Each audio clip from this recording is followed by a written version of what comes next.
Oke ya, Assalamualaikum warahmatullahi wabarakatuh. Em,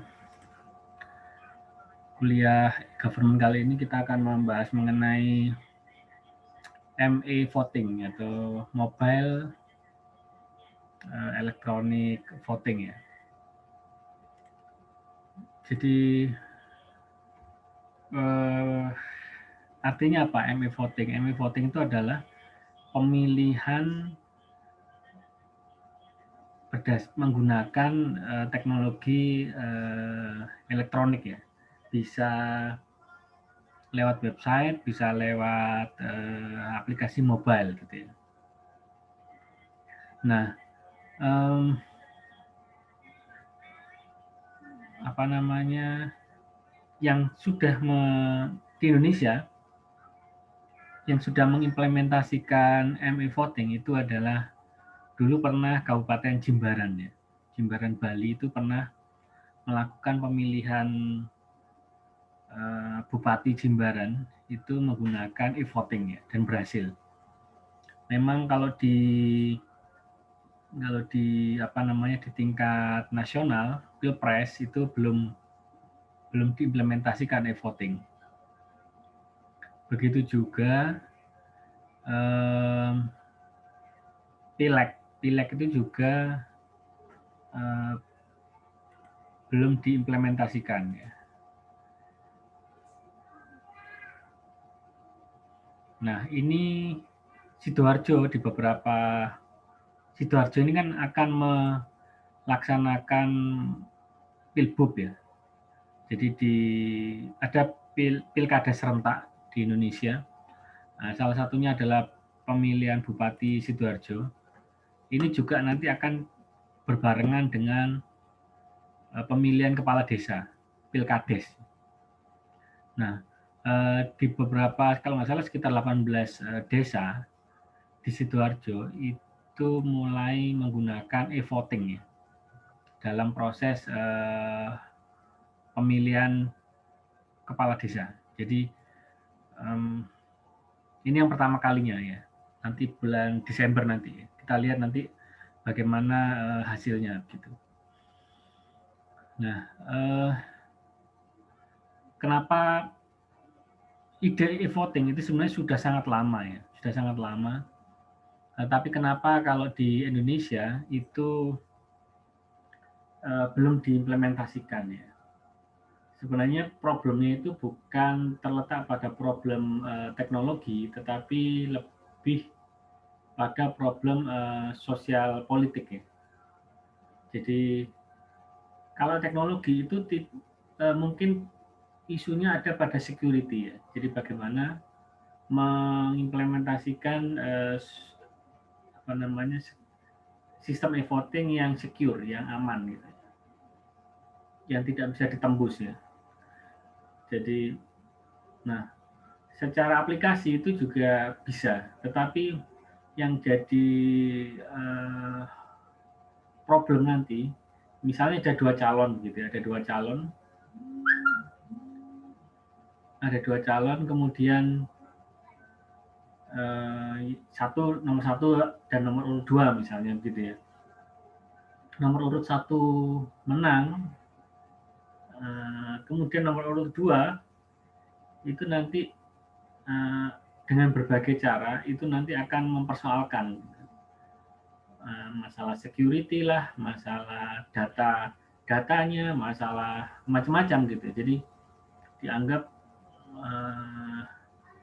apa namanya sistem e-votingnya itu tidak bisa dipercaya gitu. Karena dia kalah gitu. Gitu juga kalau misalnya yang dua yang menang, yang satu yang kalah, itu juga sama gitu. Akan melakukan hal seperti itu juga gitu. Sama itu terjadi ketika kemarin misalnya waktu Pilpres ya. Kan sempat 02 yang kalah itu ini saya netral posisinya ya, tidak berpihak 01 02 ya. 02 itu sempat mengajukan gugatan ke MK dan sempat saya masih ingat waktu itu mempersoalkan sistemnya juga gitu, mempersoalkan sistem security-nya juga gitu. Jadi sampai menghadirkan saksi ahli Pak Marsudi Mas Budi itu sekarang komisaris independen Telkom. Gitu. Nah, akhirnya terjadi perdebatan di Mahkamah Konstitusi gitu ya. Jadi itu adalah contoh bagaimana diskursus mengenai wacana mengenai e-voting itu tidak semudah mengembangkan aplikasinya. Walaupun mengembangkan aplikasi juga tidak mudah gitu ya, sulit juga gitu. Tapi lebih kompleks lagi persoalan non teknologinya gitu. Secara teknologi tantangan yang dihadapi itu bisa berupa misalnya gini. Kita lihat sekarang misalnya untuk distribusi surat suara ya, surat suara itu kalau sekarang yang pakai kertas itu, kalau di perkotaan itu mudah ya, karena akses jalan dan transportasi lebih mudah. Tetapi yang sulit itu kan yang di pelosok ya. Jadi kita bisa melihat dulu di TV itu waktu mau pilpres itu kan kotak suara dan surat suara itu sampai naikkan perahu untuk dikirim ke pelosok-pelosok, diangkut dan sebagainya sampai ke pelosok-pelosok. Nah, kita bisa bayangkan misalnya pakai e-voting. E-voting tentu harus membawa infrastruktur IT ya. Apakah itu komputer, laptop, atau gadget, atau bisa jadi mungkin juga server. Gitu ya. Nah, jadi kita bisa bayangkan bagaimana tantangannya ketika mendistribusikan perangkat hardware dari e-voting itu sampai ke pelosok-pelosok daerah gitu. Menembus hutan, menembus sungai, menembus laut dan sebagainya. Itu butuh butuh effort yang luar biasa. Secara itu secara hardware ya. Secara infrastruktur jaringan juga begitu. Jadi e-voting itu mau nggak mau pasti membutuhkan akses internet atau akses telekomunikasi lah. Nah, otomatis bahwa di TPS itu harus ada jaringan internet atau jaringan telekomunikasi kan gitu. Nah, otomatis tidak mudah juga untuk membangun misalnya tower di pelosok daerah gitu ya, yang di pelosok sekali lah. Yang untuk mencapainya itu harus melalui perahu kecil, kemudian hutan dan sebagainya.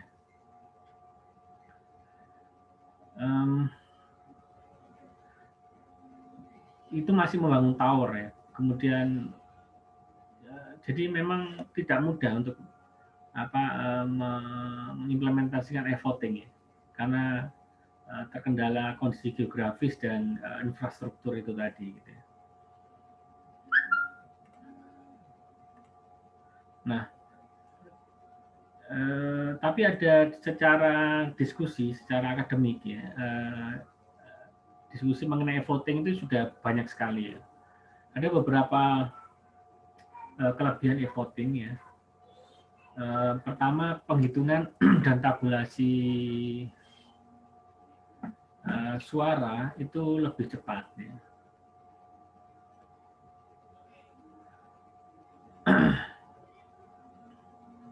Kemudian hasil lebih akurat karena kesalahan manusia dikecualikan. Jadi ketika melakukan pemilihan itu kan langsung dikalkulasi oleh sistem ya. Langsung dikalkulasi oleh sistem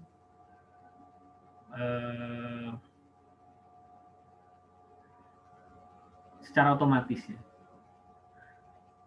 Tanpa melibatkan penghitungan manusia secara manual. Kalau sekarang itu kan penghitungannya secara manual ya. Jadi misalnya di TPS itu kan hitungnya satu-satu ya, disaksikan oleh banyak saksi, warga dan sebagainya. Hitungnya satu-satu ya, sah tidak gitu, sah tidak gitu. Nomor berapa, nomor 1 atau nomor 2. Jadi itu butuh waktu dan juga kadang-kadang ada kesalahan juga gitu. Kalau sudah lelah, kemarin itu kan pilpres kemarin itu kan barengan dengan pileg. Nah, itu kan pelaksanaan penghitungan suaranya itu menjadi semakin lama gitu ya, karena harus sesegera mungkin dilaporkan ya. Otomatis dia menghitungnya cukup lama dan orangnya juga kelelahan sampai ada yang meninggal segala gitu. Jadi seperti itu. Kemudian yang ketiga, kelebihan ketiga adalah penanganan yang efisien dari formula sistem pemilu yang rumit yang memerlukan prosedur-prosedur perhitungan yang melelahkan. Nah, tadi itu ya, saya barusan cerita itu.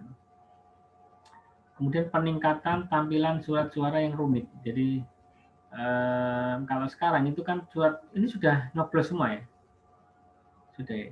Jadi kalau sekarang surat suaranya itu kan kertasnya besar gitu ya,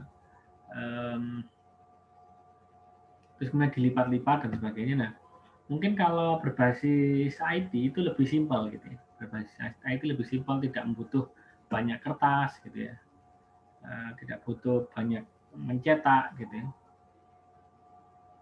Jadi lebih simpel. Kemudian selanjutnya adalah kelebihannya meningkatkan kenyamanan bagi para pemilih ya. Pemilih tidak harus datang ke TPS, cukup memilih lewat HP, bisa di rumah, bisa sambil makan, bisa sambil jalan-jalan gitu ya.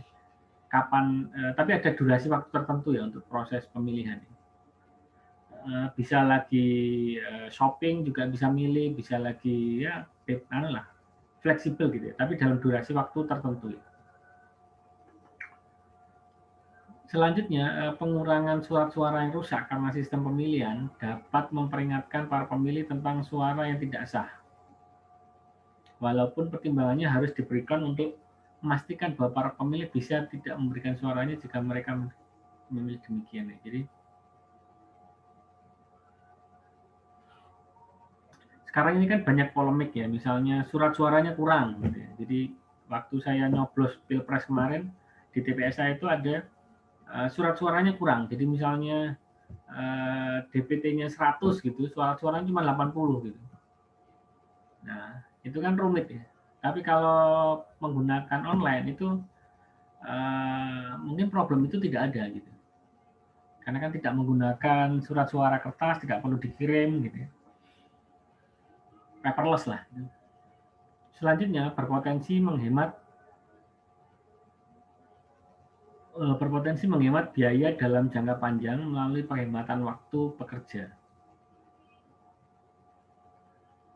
pemungutan suara, dan mengurangi biaya untuk produksi dan distribusi surat suara. Jadi menghemat biaya karena petugas TPS itu kan ya tadi apa namanya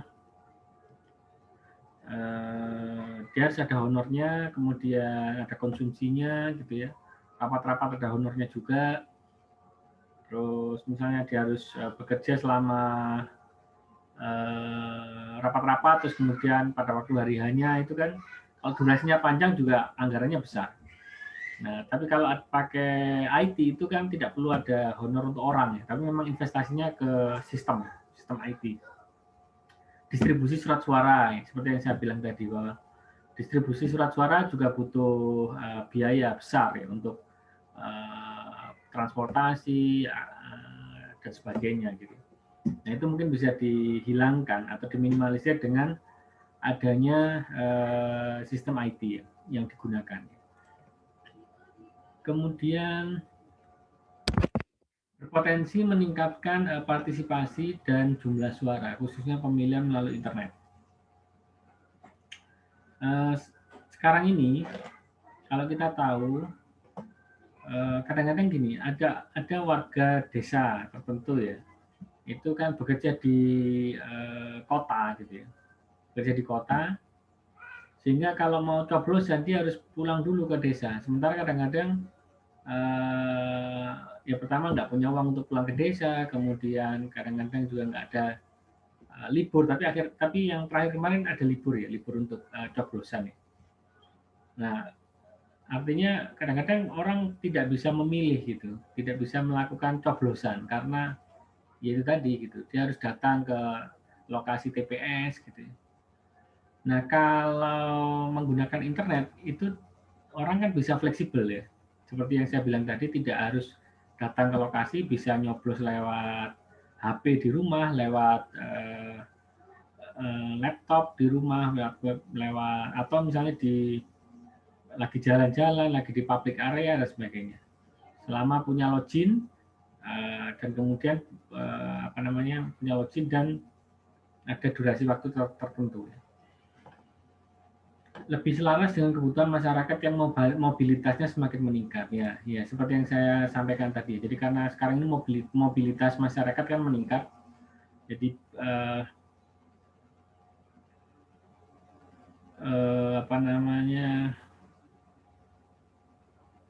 orang sekarang bisa nyoblos dari mana saja melalui HP. Kemudian pencegahan kecurangan di TPS dan selama pengiriman dan tabulasi hasil dengan mengurangi campur tangan manusia. Jadi kecurangan-kecurangan yang terjadi itu biasanya ada di TPS. Ya.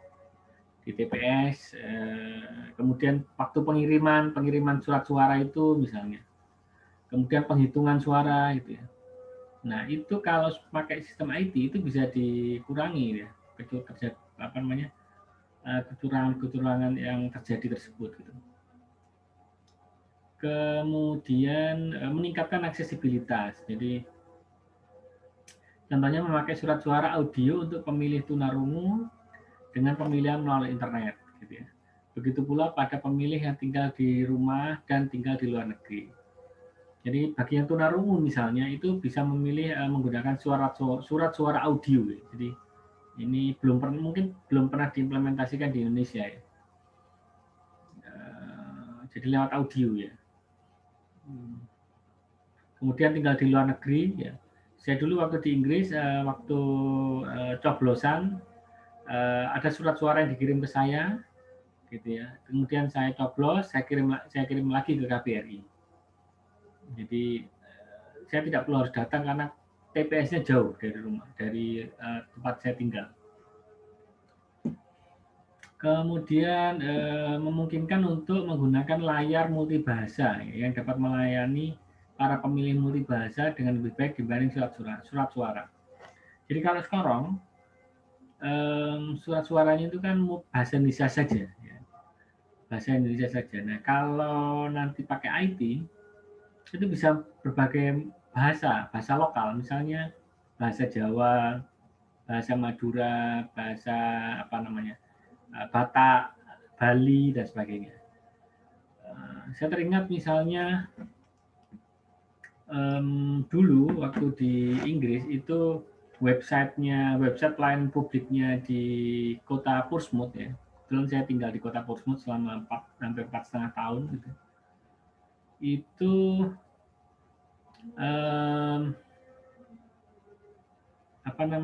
websitenya itu multibahasa gitu. Jadi walaupun di Inggris, di UK itu selain berbahasa Inggris juga ada bahasa China, juga ada bahasa Perancis, ada bahasa Jerman, ada bahasa bahasa lain lah gitu. Selain multibahasa juga multimedia. Jadi ada yang kalau mengurus sesuatu bagi yang tunanetra ya, itu disediakan form dengan bahasa huruf braille. Huruf braille tahu ya, huruf untuk untuk untuk tunanetra gitu ya. Gitu. Jadi yang untuk masyarakat yang berkebutuhan khusus itu ada yang membantu, gitu. Ada yang membantu. Nah, kembali ke sini sangat menarik jika kalau voting berbasis IT itu bisa multibahasa ya. Jadi orang-orang yang kadang-kadang di pelosok-pelosok, misalnya di Madura, misalnya di pelosok-pelosok itu kan kadang-kadang ada yang tidak paham bahasa Indonesia, gitu. Atau di pelosok-pelosok di Jawa itu kadang nggak bisa bahasa Indonesia, gitu. Jadi itu bisa terfasilitasi ya dengan sistem yang e-voting yang multibahasa. Gitu. Kemudian biaya penghematan biaya, gitu ya. Tadi sudah saya ceritakan.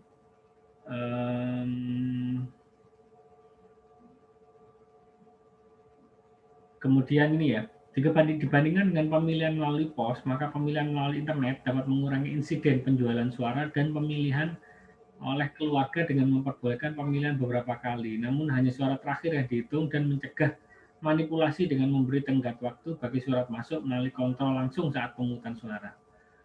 Jadi apa namanya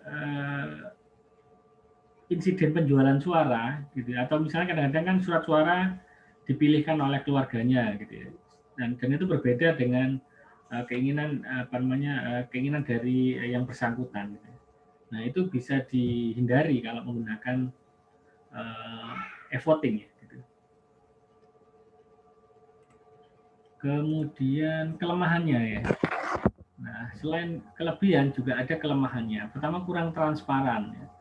Jadi kadang-kadang yang transparan itu di front end-nya, tapi yang di back end-nya itu yang kurang transparan karena ya gimana ya, yang tahu kan programmer dan sistem analisnya dan orang IT-nya gitu.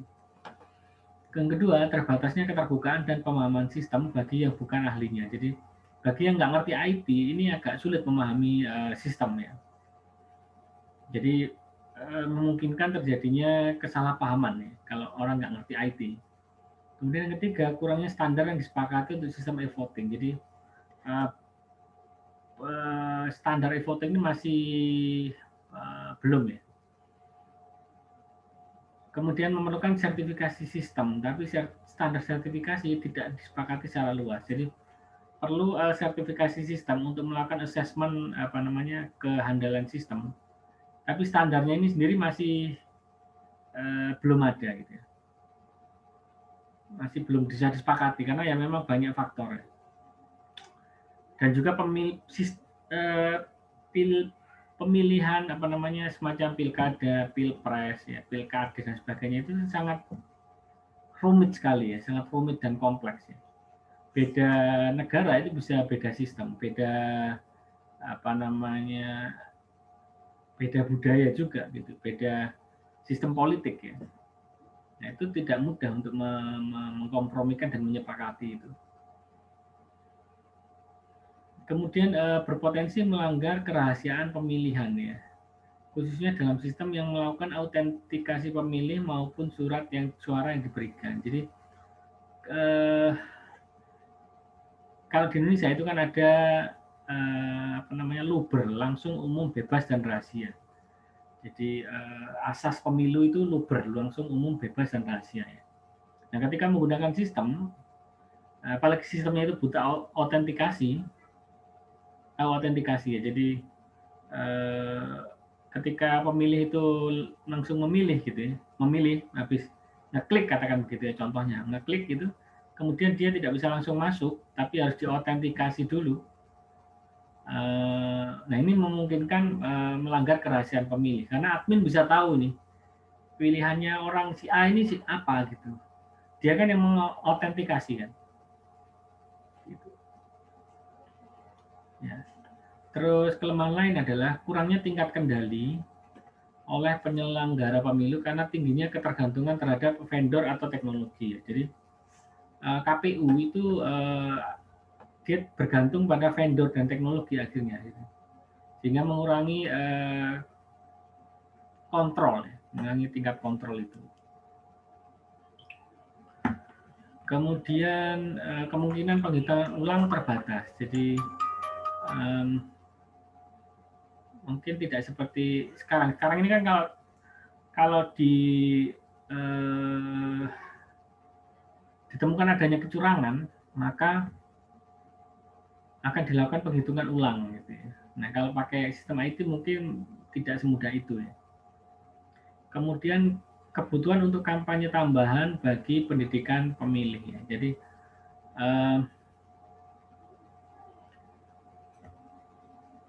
Jadi perlu ada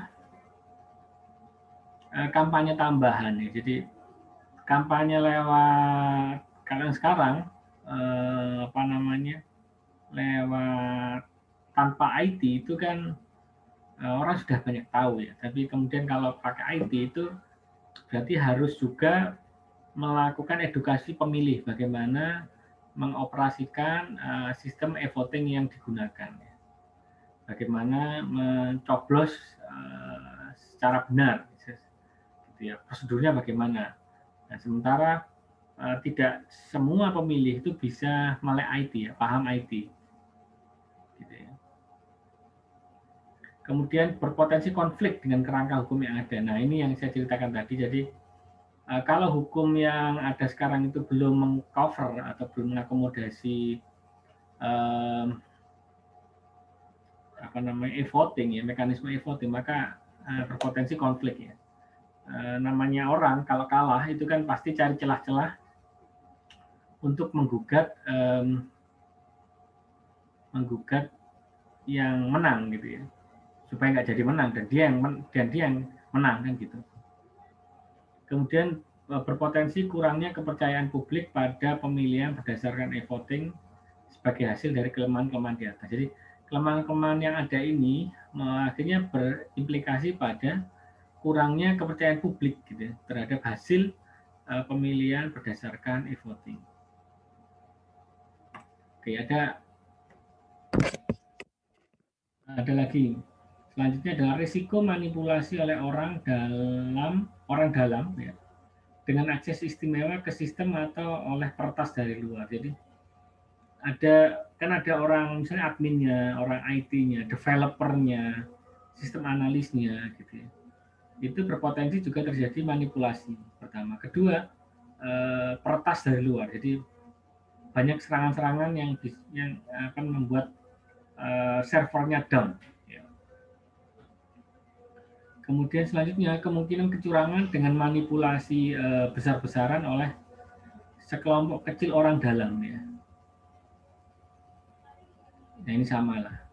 Kemudian meningkatnya biaya untuk pembelian dan pemeliharaan sistem e-voting, ya. Jadi biayanya nanti untuk pembelian infrastruktur dan pemeliharaan itu menjadi meningkat, ya. Kemudian meningkatnya persyaratan infrastruktur dan lingkungan. Misalnya kalau kita mau naruh server misalnya di daerah-daerah, misalnya atau di pelosok-pelosok daerah, itu kan tidak sekedar naruh server aja gitu, tapi juga bagaimana pasokan listriknya, bagaimana suhunya supaya servernya nggak rusak, bagaimana kelembabannya, bagaimana perlindungannya supaya terhindar dari kebakaran dan sebagainya, kebersihannya dan sebagainya. Itu menjadi apa namanya, persyaratan yang harus dipenuhi, gitu ya. Selanjutnya meningkatnya persyaratan keamanan untuk melindungi sistem pemberian suara selama dan antara pemilu ke pemilu selanjutnya, termasuk selama pengangkutan, penyimpanan, dan pemeliharaan. Jadi sistem security-nya ini yang harus ditingkatkan, gitu ya. Oke, ada pertanyaan sampai di sini? Ada pertanyaan?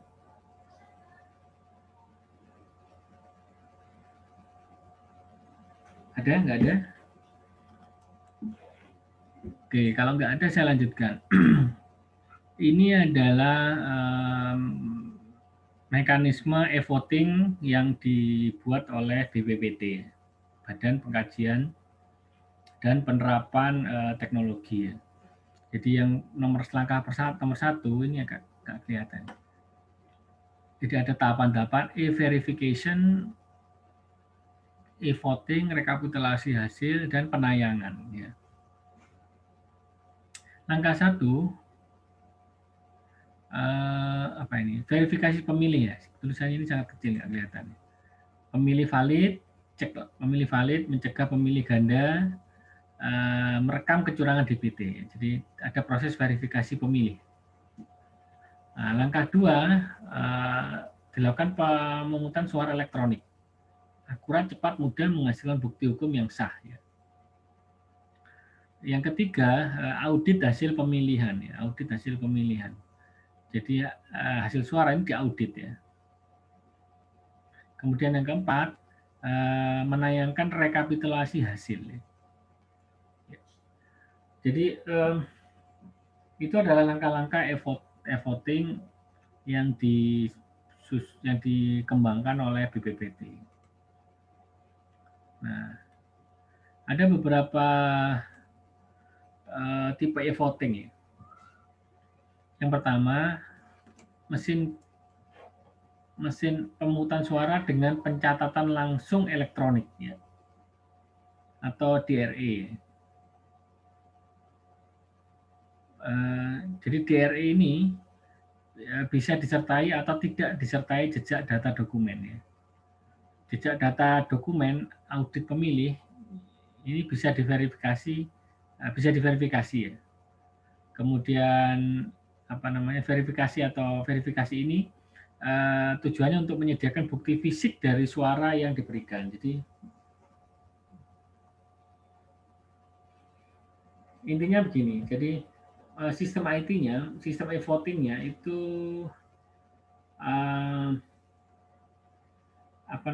langsung dicatat secara elektronik ya.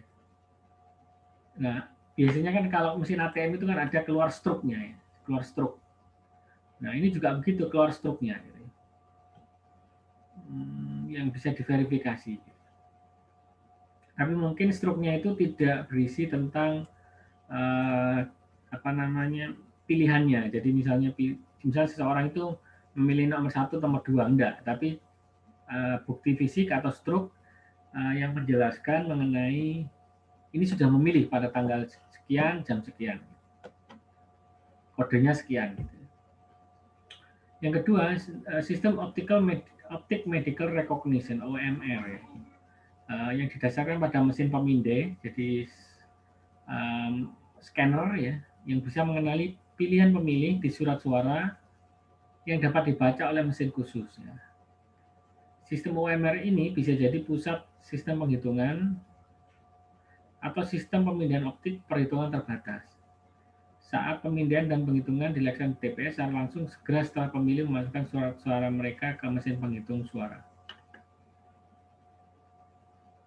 Jadi ada beberapa sistem ya. Jadi misalnya ada scanner gitu ya. Nah, scanner itu kemudian men-scan struknya itulah kira-kira gitu.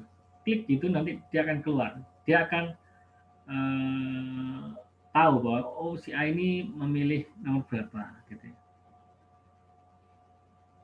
Kemudian sistem OMR bisa jadi susah gitu ya. Atau iya, jadi surat-suara dimasukkan, kemudian dalam bentuk barcode misalnya gitu ya. Kalau sekarang kan jelas foto yang dicoblos. Nah, kalau itu mungkin barcode jadi nggak kelihatan. Tapi begitu dihitung itu nanti ditunjukkan, diklik pakai scanner, klik gitu nanti akan muncul nomor 1, nomor 2 gitu. Itu pada saat penghitungan. Bisa juga seperti itu. Kemudian mesin pencetak surat suara. Perangkat yang serupa dengan mesin DRE yang menghasilkan kertas yang dapat dibaca mesin atau koin elektronik yang berisikan pilihan pemilih. Koin ini dimasukkan ke pemindai surat suara terpisah yang melakukan penghitungan suara otomatis. Jadi hampir mirip tadi yang saya ceritakan itu. Tapi ini ada tambahan koin elektronik ya, koin elektronik.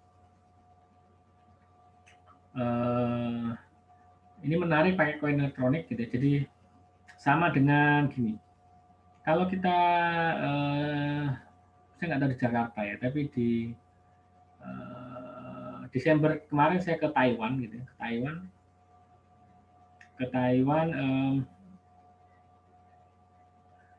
saya naik MRT-nya gitu ya. Jadi MRT di Taipei itu nggak dikasih kartu atau nggak dikasih bukti struk itu enggak, tapi dikasih koin. Koinnya itu dalam bentuk plastik gitu. Nah, koinnya tinggal dimasukkan ke kalau mau masuk, kalau mau naik MRT itu kita harus masuk ke gate gitu ya, gerbang kecil gitu. Nah, itu dimasukkan ke lubangnya gitu. Nanti baru pintunya buka gitu. Jadi koin ini menggantikan kartu atau kertas ini. Kemudian sistem pemilihan melalui internet. Jadi saat suara diberikan melalui internet ke server pusat penghitungan suara. Suara bisa diberikan melalui komputer umum atau kios pemungutan suara di TPS, atau yang lebih umum dari komputer manapun yang terkoneksi di internet yang dapat diakses pemilih. Jadi ini bayangannya begini ya, ada aplikasi e-voting gitu, nanti orang bisa memilih lewat laptop di rumah, lewat HP di rumah, atau di mana saja, atau di TPS. Di TPS juga disediakan komputer untuk memilih gitu ya. Nah, ini contohnya yang sudah dikembangkan gitu ya.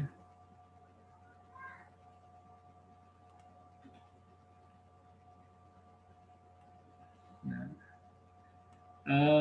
e-voting itu tidak lepas dari kepercayaan ya, gitu. Karena isu terpenting dari voting itu adalah kepercayaan sebenarnya. Jadi tidak hanya teknologinya, bukan sekedar kecanggihan teknologinya, tapi apa namanya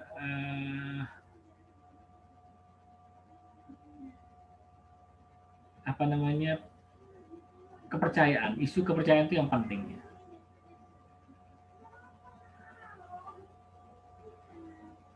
Nah,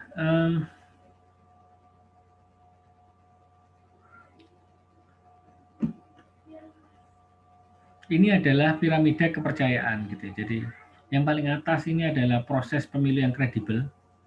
Jadi persepsi publik itu membutuhkan kepercayaan dan keyakinan. Kemudian didukung oleh konteks sosial politik ya, integritas, kerangka kerja pemilu yang lebih luas gitu ya. Terus kemudian dari sisi politik ada konsensus pemenang yang kalah. Jadi kalau kalah ya nggak apa-apa gitu. Jadi tidak kemudian mencari-cari masalah gitu. Kemudian dari sisi sosial ya, ini juga perlu apa namanya perlu kesadaran ya dari ya ini butuh apa namanya butuh pakar, butuh orang yang membantu untuk mengkondusifkan keadaan. Dan waktu ya ini penerimaan sosial, kepemahaman, jadi bagaimana bisa diterima hasilnya menang atau kalah gitu. Kemudian membangun kapasitas, kompetensi, kepemilikan atau ketergantungan vendor, pendidikan bagi pemilih ya ini. Nah ini konteks ini masuk konteks operasional atau teknis ya ini. Jadi membangun kapasitas, kemudian komersial, jadi berapa biaya tendernya, vendornya harus independen, tidak boleh korupsi gitu ya. TIK, kemudian TIK ini juga harus handal TIK-nya, perlu apa namanya infrastruktur yang handal, transparansi, audit, sertifikasi gitu ya, mencegah manipulasi, terutama yang gagal gitu ya. Kemudian dari aspek hukum perlu kerahasiaan, transparansi, prosedur gitu ya. Dari sisi waktu ini perlu pendekatan bertahap gitu ya, kelayakan, kemudian uji dan percontohan, peluncuran secara parsial dan sebagainya. Peluncuran secara parsial itu maksudnya sistemnya tidak langsung ini ya, tidak langsung diluncurkan secara full ya. Nah, kalau di dunia ya, ada beberapa negara yang sudah mengimplementasikan e-voting. Misalnya Estonia. Jadi di Estonia ini e-voting sudah diperkenalkan sejak tahun 2005 dan mendapat kepercayaan yang luas ya. Karena memang Estonia itu kecil ya. Estonia itu dekatnya Finlandia ya, di Eropa ya. Jadi Estonia ini adalah negara bebas konflik yang mendapatkan tingkat kepercayaan tinggi pada institusi mereka dan e-voting disertai dengan program yang lebih luas mengenai digitalisasi pada institusi mereka. Bahkan serangan meretas besar-besaran menentang infrastruktur e-government Estonia itu tidak merusak. Jadi pernah diserang e-government-nya Estonia pada tahun 2007 menjelang pemilu, tapi tetap orang percaya. tahun 2011 24% suara diberikan secara daring. Jadi tetap luring, offline tetap, tapi 24% di tahun 2011 itu lewat daring. Kemudian Bahrain ya, di Bahrain di Timur Tengah tahun 2006 ini e-voting mau dijalankan, tapi beberapa minggu sebelum e-voting dilaksanakan, pemerintah memutuskan kembali ke pemilihan menggunakan kertas karena tekanan dari oposisi yang menduga adanya kecurangan. Jadi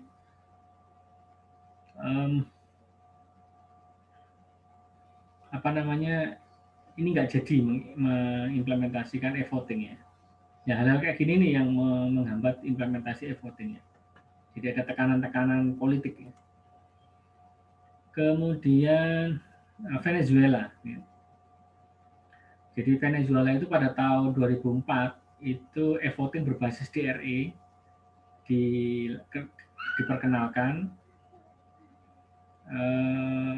Tapi kepercayaan terhadap kenetralan ini, e-voting ini sangat rendah gitu ya.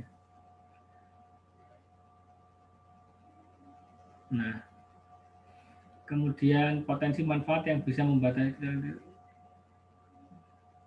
jadi kurang kepercayaan lah gitu ya. Di tingkat pusat kemudian ada ketakutan bahwa sistem e-voting akan dimanipulasi hasilnya gitu ya. Terus ditambah dengan kelemahan teknis dari sistem,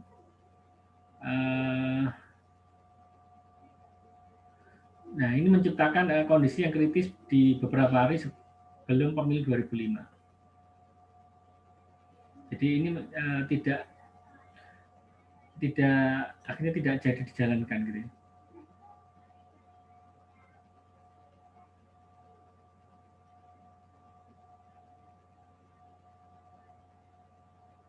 Nah akhirnya terjadi pemilihan ulang gitu ya, jadi biayanya lebih mahal ya.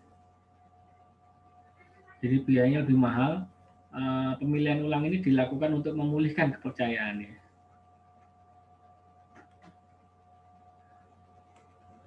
Kemudian Brazil ya, di Brazil ini e-voting ini dikenalkan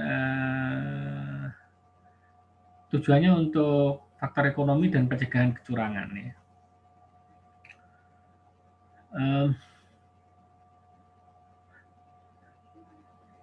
Langkah-langkah yang dilakukan adalah pertama, informasi para pemilih dan warga sipil termasuk kegunaannya dan studi kelayakan berawal pada tahun 86 ya. Kemudian pembangunan kapasitas dalam EMB ini semacam KPU ya. Jadi Electoral Management Board. Ya. Jadi kalau kita ini di Indonesia namanya KPU. Jadi pembangunan kapasitas dalam KPU dan digitalisasi hasil pemilu. Kemudian langkah ketiga, pengembangan peran piranti keras dan lunak, melibatkan pakar teknis setempat. Kemudian yang keempat, uji peralatan di lingkungan warga Brazil. Yang kelima, keputusan final dari KPU untuk jenis mesin yang paling sesuai untuk warga Brazil. 6, kendali mutu dan pengujian di lingkungan dan kota tahun 1996. Kemudian yang ketujuh, otorisasi e-voting ya, pada pemilu lokal dan kota tahun 96. 8, ulasan setelah pemilu dan perbaikan kualitas selanjutnya. Dan ke-9, peluncuran e-voting full. Ya. Jadi full itu pada tahun 2002. Nah, tahun 2009 itu ada kompetisi meretas, ya, jadi menghack sistem e-votingnya. Gitu. Jadi, nah itu menambah kepercayaan dan keyakinan terhadap teknologi tersebut. Ya.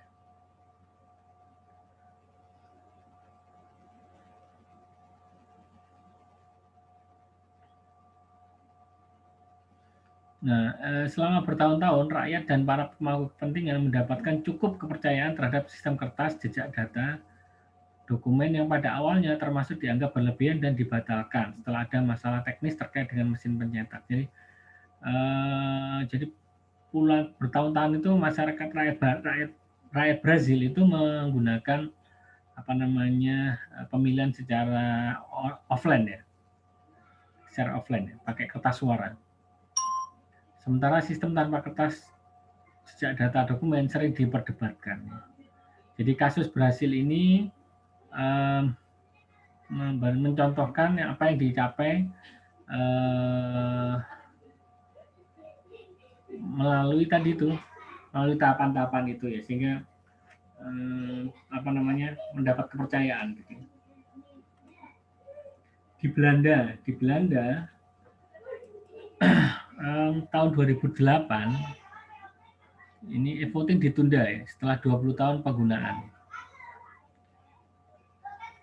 Jadi ini ditunda setelah aktivis menunjukkan bahwa sistem yang digunakan bisa membahayakan kerahasiaan suara. Ini pada kondisi-kondisi tertentu.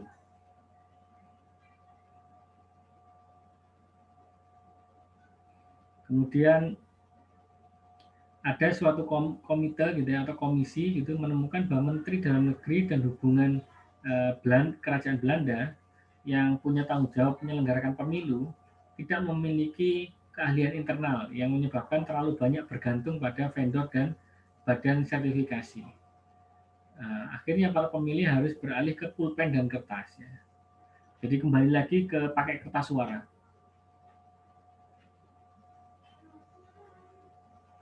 Nah, tetapi banyak pemangku kepentingan, wali kota dan pemilih masih percaya e-voting ya. Dengan dasar pengalaman positif di masa lalu, mereka meminta pengenalan kembali pada komputer pemungutan suara. Jadi mereka tetap pakai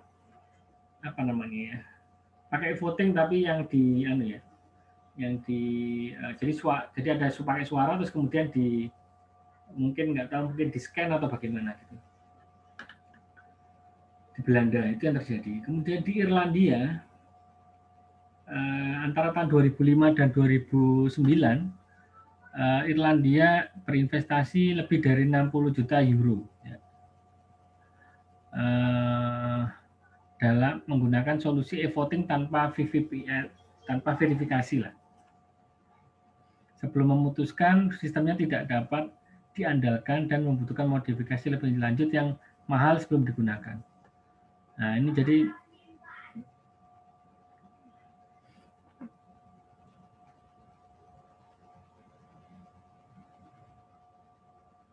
akhirnya ini setelah investasi akhirnya di Irlandia tidak jadi mengimplementasikan e-voting lah, ceritanya begitu. Nah, di Filipina 2010 ini e-voting dikenalkan ya. Nah, setelah tertunda di tahap-tahap awal proyek, hanya kurang dari setahun sudah tersedia untuk pelaksanaan sistem. Seminggu sebelum pemilu, sistem hampir saja mengalami kerusakan ketika ditemukan bahwa 75.000 mesin PCO salah konfigurasi. Jadi bayangkan 75.000 mesin PCO itu salah konfigurasi. Kemudian masalahnya diselesaikan di saat-saat terakhir secara fisik dengan mengkonfigurasi ulang semua mesin pemungutan suara dengan pengerahan logistik besar-besaran.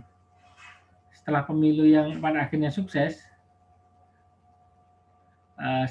kekhawatiran yang muncul adalah sejauh mana KPU-nya bergantung pada sistem dari vendor.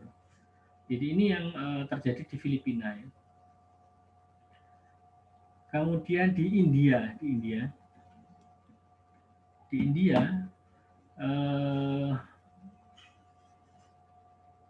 2002 ini India menggunakan e-voting ya, 2002. Jadi di India itu e-votingnya murah, harganya murah.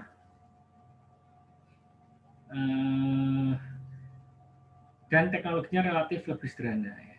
Jadi kalau dibandingkan dengan sistem lainnya, ini sistem e-voting yang di India lebih murah dan lebih sederhana. Kemudian sistem India tidak menyediakan kertas jejak data dokumen,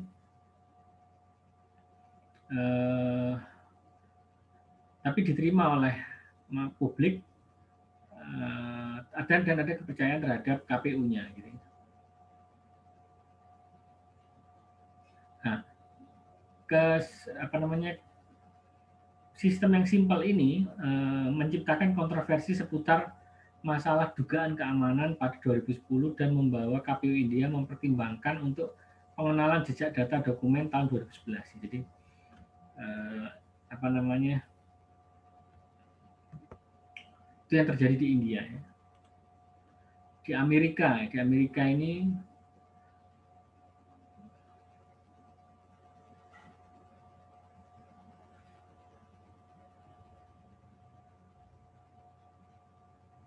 nah tahun 2002 ya, Amerika Serikat ini investasi besar-besaran untuk e-voting ya, tapi tanpa kertas jejak data. Kemudian tahun 2005 dan 2007 disusun pedoman untuk sistem pemungutan suara ya. Jadi ada spesifikasinya, ada persyaratannya untuk sertifikasi mesin e-voting ya, itu dipublikasikan. Tahun 2008 banyak negara bagian memerlukan kertas jejak data, membuat mesin pemungutan suara tanpa kertas jejak data akhirnya tidak terpakai gitu. Nah, tahun 2010 40 negara bagian bergerak menuju kebutuhan kertas jejak data. Jadi yang sebelumnya itu nggak dipakai kertas jejak datanya, itu akhirnya 2010 dibutuhkan. Di Jerman tahun 2009 e-voting dinyatakan tidak konstitusional ya. Menurut konstitusi semua pemilu harus terbuka untuk umum.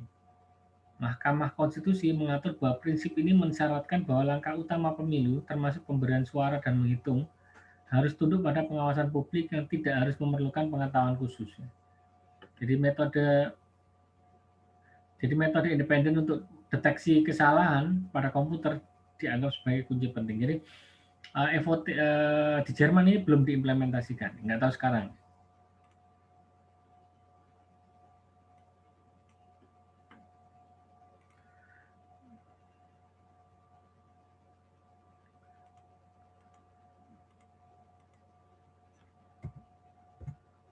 Kemudian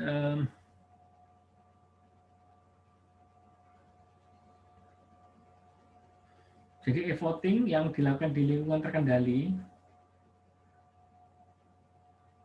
ini harus di bawah KPU ya. Jadi KPU, sehingga KPU sebagai penyelenggara pemilu itu bisa mengendalikan teknologi pemilihan dengan leluasa. Begitu pula prosedur dan ketentuan bagi pemilih dalam memberikan suara mereka.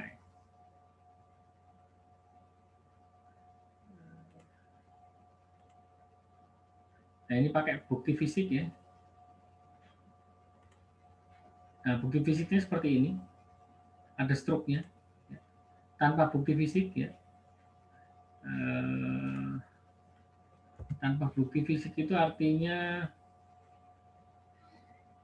menggunakan kode, ya bisa menggunakan kode begitu. Nah ini alurnya ya. Nah, ini saksinya, kemudian yang dipotong ini. Jadi ada verifikasi EKTP dulu, pakai EKTP reader, ya. Kemudian absensi pemilih, kemudian yang di sebelah kiri ini adalah apa namanya? Ini ada printer kertas struk, ya, ada printernya, ada kotak audit, smart card reader ya, ini penutup bilik ya. Jadi ini di bilik suaranya gitu ada perangkat-perangkat IT dan ini apa namanya? Ini adalah proses verifikasi pemilihnya gitu. Jadi orang misalnya mau milih, dia harus datang melakukan verifikasi EKTP-nya dulu dan absensi menggunakan apa namanya V-token ya.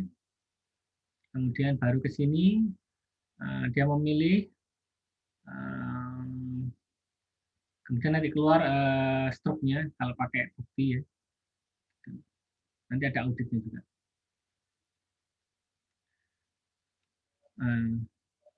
Apa namanya e-voting itu juga perlu autentikasi ya.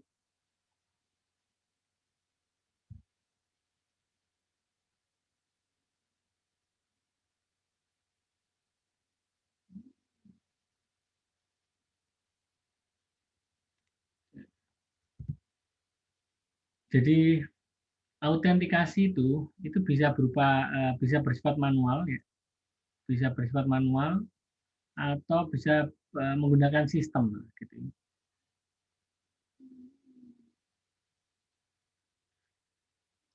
Jadi harus ada autentikasi. Kemudian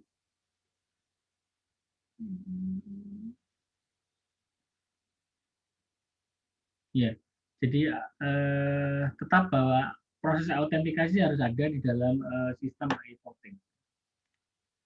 Oke, ada komentar atau pertanyaan?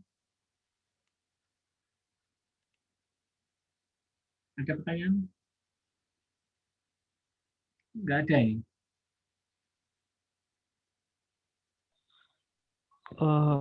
Saya Bapak. Ya, silakan. Perkenalkan, nama saya Fataroni Adil Rahman, NIM 135. Saya ingin mau bertanya Bapak terkait autentikasi barusan.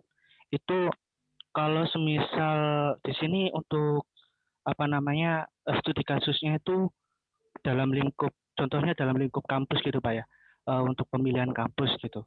Nah, untuk model autentikasi itu apakah kalau semisal untuk e-voting ini kan ada dua jenis, e-voting TPS dalam bentuk TPS ataupun e-voting yang langsung milih dari rumah seperti itu Bapak. Kalau semisal untuk e-voting yang langsung milih dari rumah, itu proses autentikasinya itu seperti apa Bapak contohnya? Autentikasi dari rumah ya. Ya, Iya Bapak. nanti di sistemnya itu nanti ada autentikasinya gitu ya. Misalnya pakai kode-kode tertentu ya, nanti misalnya dikirim lewat apa namanya. Kalau yang seperti sekarang ini kan banyak kan, kalau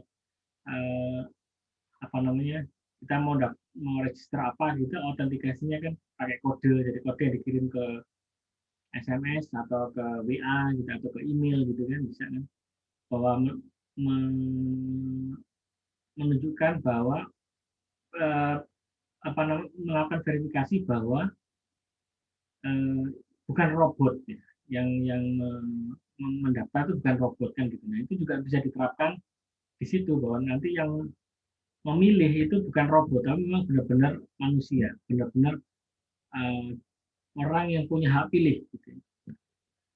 Gitu.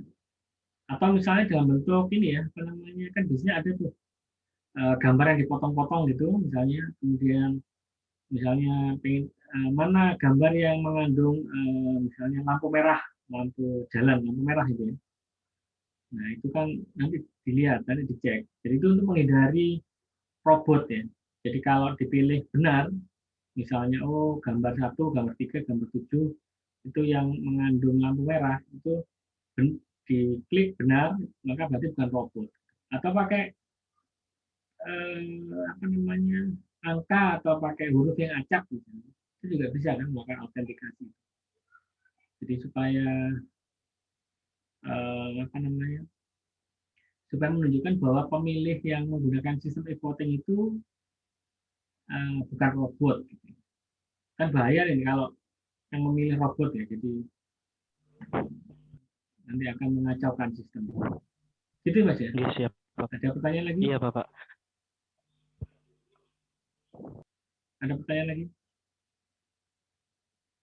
Oke, kalau nggak ada, saya akhiri kuliah hari ini ya. Terima kasih. Kurang lebihnya mohon maaf. Wassalamualaikum warahmatullahi wabarakatuh.